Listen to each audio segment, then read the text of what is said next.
بسم اللہ الرحمن الرحیم۔ السلام علیکم ورحمۃ اللہ وبرکاتہ۔ حضرت ابراہیم علیہ السلام کی پہلی شادی اپنی چچا زاد حضرت سارہ سلام اللہ علیہا سے ہوئی، لیکن وہ ایک عرصے تک اولاد کی نعمت سے محروم رہے۔ ایک دن حضرت سارہ سلام اللہ علیہا نے ان سے فرمایا، آپ ہاجرہ سے نکاح کر لیں، شاید اللہ تعالیٰ ان کے بطن سے اولاد عطا فرما دے۔ دراصل یہ سب کچھ من جانب اللہ ہی تھا۔ چنانچہ آپ علیہ السلام نے حضرت ہاجرہ سلام اللہ علیہا کو اپنی زوجیت میں لے لیا، اور پھر شادی کے 1 سال بعد ہی انہوں نے حضرت اسماعیل علیہ السلام کو جنم دیا۔ اس وقت حضرت ابراہیم علیہ السلام کی عمر مبارکہ 86 سال تھی۔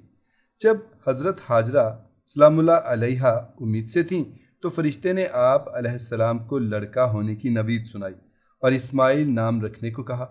حضرت اسماعیل علیہ السلام 1800 قبل مسیح میں پیدا ہوئے۔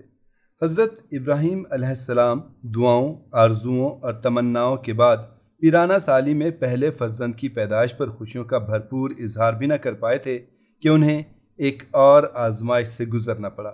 وہ بحکم الہی نومولود لخت جگر اور فرما بردار بیوی کو ملک شام سے ہزاروں میل دور ایک ایسی وادی میں چھوڑ آئے کہ جہاں میلوں تک پانی تھا، نہ چرند پرند، اور آدم تھا نہ آدم زاد۔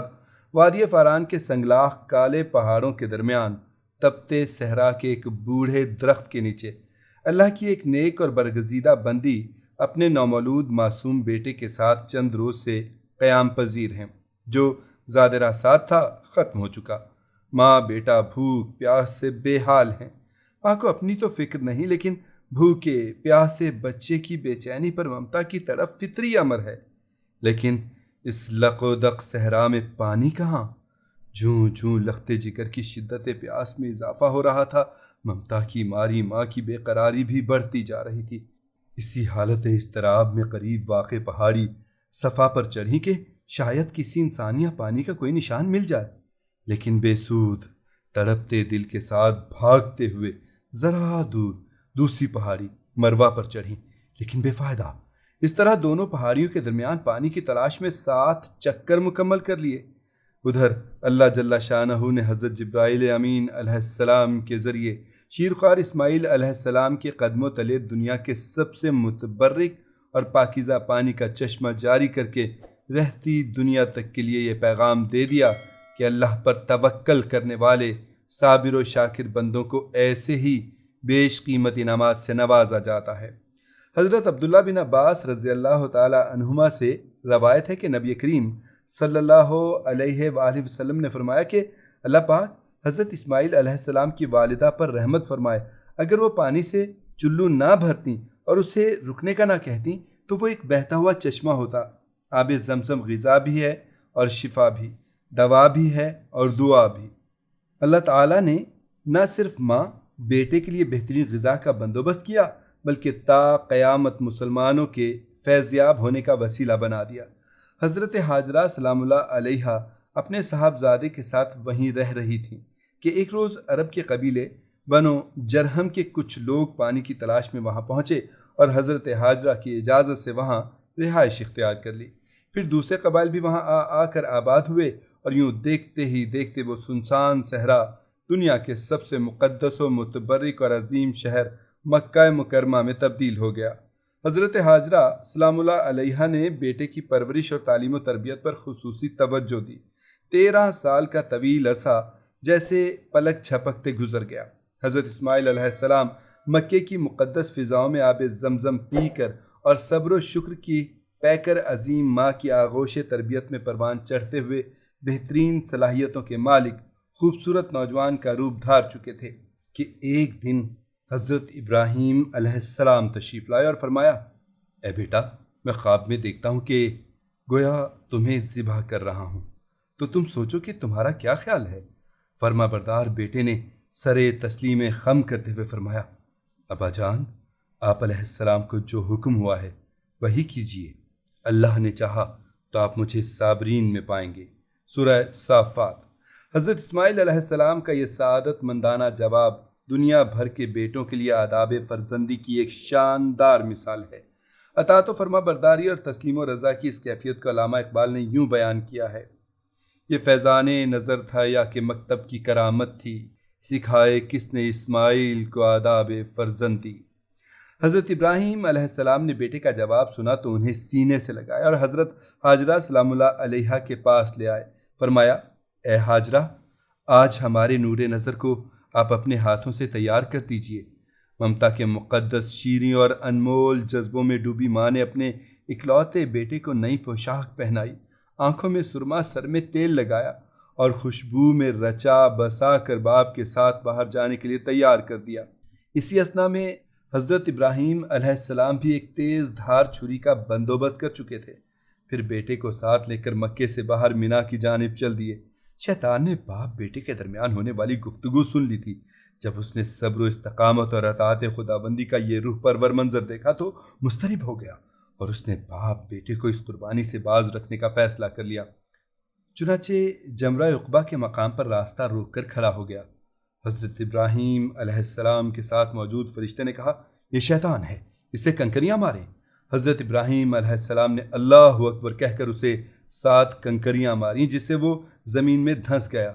ابھی آپ علیہ السلام کچھ ہی آگے بڑھے تھے کہ زمین نے اسے چھوڑ دیا اور وہ جمرہ وسطیٰ کے مقام پر پھر ورغلانے کے لیے موجود ہوا۔ حضرت ابراہیم علیہ السلام نے دوبارہ کنکریاں ماریں، وہ پھر زمین میں دھنسا، لیکن آپ علیہ السلام کچھ ہی آگے بڑھے تھے کہ وہ جمرہ اولا کے مقام پر پھر موجود تھا۔ حضرت ابراہیم علیہ السلام نے تیسری بار اللہ اکبر کہہ کر کنکریاں ماری تو وہ زمین میں دھنس گیا۔ اللہ تبارک و تعالیٰ کو ابراہیم خلیل اللہ کا شیطان کو کنکریاں مارنے کا عمل اس قدر پسند آیا کہ اسے رہتی دنیا کے لیے حج کے واجبات میں شامل فرما دیا۔ شیطان اپنی ناکامی پر بڑا پریشان تھا۔ تینوں مرتبہ کی کنکریوں نے اس کے جسم کو زخموں سے چور کر دیا تھا۔ اچانک اسے ایک نئی چال سوچی اور وہ عورت کا بھیس بدل کر بھاگم بھاگ حضرت بی بی حاجرہ سلام اللہ علیہا کی خدمت میں حاضر ہوا اور بولا، اے اسماعیل کی ماں، تمہیں علم ہے کہ ابراہیم علیہ السلام تمہارے لختے جگر کو کہاں لے گئے ہیں؟ حضرت حاجرہ سلام اللہ علیہا نے فرمایا، ہاں، وہ باہر گئے ہیں، شاید کسی دوست سے ملنے گئے ہوں۔ شیطان نے اپنے سر پر ہاتھ مارتے ہوئے کہا، وہ تیرے بیٹے کو ذبح کرنے وادی مینا میں لے گئے ہیں۔ حضرت حاجرہ نے حیرت اور تعجب کا اظہار کرتے ہوئے فرمایا، یہ کیسے ممکن ہے کہ ایک شفیق اور مہربان باپ اپنے چہیتے اور اکلوتے بیٹے کو ذبح کر دے؟ اس موقع پر بے ساختہ شیطان کے منہ سے نکلا، وہ یہ سب اللہ تعالیٰ کے حکم پر کر رہے ہیں۔ یہ سن کر صبر و شکر، اطاعت و فرما برداری کی پے کر اللہ کی برگزیدہ بندی نے فرمایا، اگر یہ اللہ تعالیٰ کا حکم ہے تو ایک اسماعیل کیا، اس کے حکم پر 100 اسماعیل قربان ہیں۔ شیطان یہاں سے بھی نامراد ہو کر واپس مینا کی جانب پلٹا، لیکن وہاں کا ایمان افروز منظر دیکھ کر اپنے سر پر خاک ڈالنے اور چہرہ پیٹنے پر مجبور ہو گیا۔ وادی مینا کے سیاہ پہاڑ، نیلے شفاف آسمان پر روشن آگ برساتا سورج، فلک پر موجود تسبیح و تحلیل میں مصروف ملائکہ، اللہ کی راہ میں اپنی متاع عزیز کی قربانی کا محیر العقول منظر دیکھنے میں محو تھے۔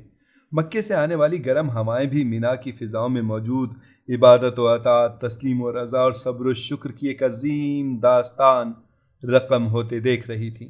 روایت میں آتا ہے کہ جب حضرت ابراہیم علیہ السلام نے حضرت اسماعیل علیہ السلام کو لیٹنے کی ہدایت دی تو حضرت اسماعیل علیہ السلام نے فرمایا، ابا جان، میں پیشانی کے بل لیٹتا ہوں تاکہ آپ علیہ السلام کا چہرہ مجھے نظر نہ آئے، اور آپ بھی اپنی آنکھوں پر پٹی باندھ لیں تاکہ جب آپ مجھے ذبح کر رہے ہوں تو شفقت پتری کے امر الہی پر غالب آنے کا امکان نہ رہے۔ صبر و استقامت کے کوہ گراں والد نے گوشائے جگر کے مشورے پر عمل کیا، اور جب اسماعیل علیہ السلام لیٹ گئے تو تکمیل احکام خداوندی میں تیز دھار چھری کو پوری قوت کے ساتھ لخت جگر کی گردن پر چلا دیا۔ باپ بیٹے کی اس عظیم قربانی پر قدرت خداوندی جوش میں آئی اور اللہ جل شانہ کے حکم سے حضرت جبرائیل علیہ السلام جنت کے باغات میں پلے سفید رنگ کے خوبصورت مینڈھے کو لے کر حاضر ہوئے۔ حضرت خلیل اللہ علیہ السلام نے ذبح سے فارغ ہو کر آنکھوں سے پٹی ہٹائی تو حیرت زدہ رہ گئے۔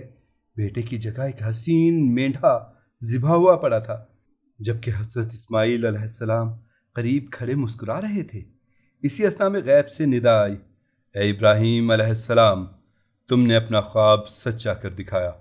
بے شک ہم نیکی کرنے والوں کو ایسا ہی بدلہ دیا کرتے ہیں۔ سورہ صافات۔ حضرت ابراہیم علیہ السلام اور حضرت اسماعیل علیہ السلام کے اس بے مثال جذبہ اثار، اطاعت و فرما برداری، جرت و استقامت، تسلیم و رضا اور صبر و شکر پر مہر تصدیق ثبت کرتے ہوئے اللہ تعالیٰ نے قرآن پاک میں فرمایا، اور ہم نے اسماعیل علیہ السلام کی عظیم قربانی پر ان کا فدیہ دے دیا۔ اللہ رب العزت کو اپنے دونوں برگزیدہ اور جلیل القدر بندوں کی یہ ادا اس قدر پسند آئی کہ اسے اطاعت، عبادت اور قربت الہی کا ذریعہ قرار دیتے ہوئے قیامت تک کے لیے جاری فرما دیا۔ ایمان افروز واقعے کو شیئر ضرور کریں۔ جزاکم اللہ خیرا کثیرا۔